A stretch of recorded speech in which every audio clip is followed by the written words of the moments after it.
Ayan, ganito lang muna tayo cooking in a with Q Delata Holiday Gurus dahil sa labas ako nagluluto. Maglalagay na ako ng mantika. Ilalagay ko na yung luya pero hindi ko siya binalatan para wala kang pake.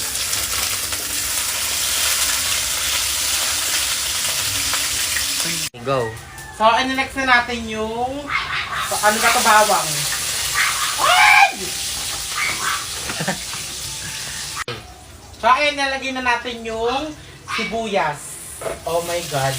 It's gonna be fun. Sobrang perfect ito kasi isa to sa mga special OA. Go. Go. So, nilalagay na natin yung fish already. Ayan. Ang dami kong niluto kasi yung iba dito, minsan pinapadala ko sa bahay. Pero pag walang natira, kasi nga sobrang PG-retable, tama na yung tissue. Sarap. Uy. Oh. Lalagay na tayo, may mga lakaw pa talaga. Suka. Ayan. Tapos lalagyan din natin siya ng konting pamintang sarado pa. Ano ba? Tapis pala na sarado pa. Hindi na lang naging maayos yung vlog. Okay lang yan. Hindi pa talaga bukat! Iinis. Ayan. Hindi pa din! Game. Sa akin, bubuksan na natin siya. Ginunting ko na kasi parang, ayan.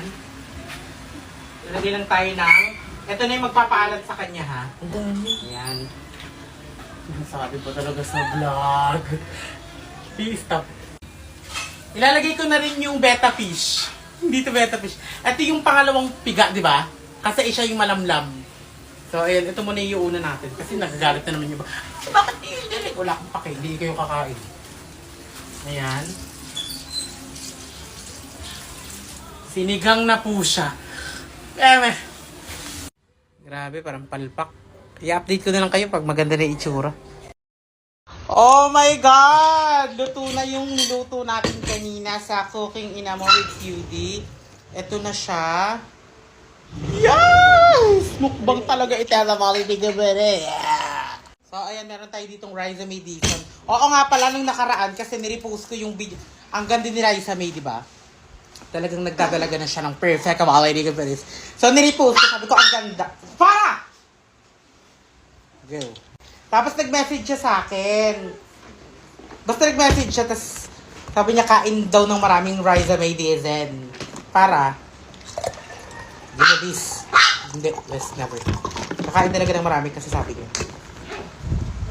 So, ayan, eto na! At meron tayo ditong pangmalakasang patis na may sili na may kalamansi. Go. At kukuha na tayo ni Casa Valerie. Yung gulay hindi ko masyadong niluto. Okay lang gagawin.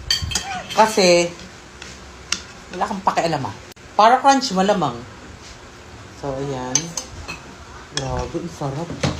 Tapos may talong din tayo here. Tapos may mga gulay at meron din tayo nilagay na siling green avol.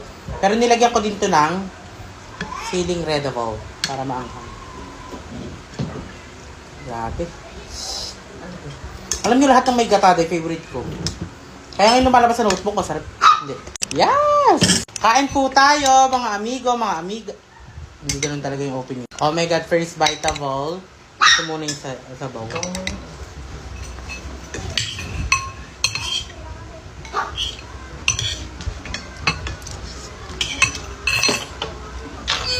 Ayan, sobrang sarap dahil sa babae. Ngayon gulay oh. Talaga mo ng pati sa holiday kong purus. Sibiri. Ayan o.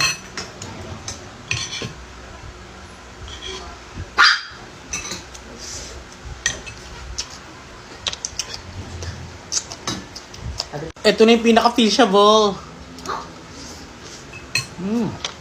Makain lang ako ng tuloy-tuloy para makapag-enjoy. Sarap! Ang masasabi ko lang 10 out of 10. Ay guys. 10 out of 10! 10 out of 10. Luto ko yan eh. Go.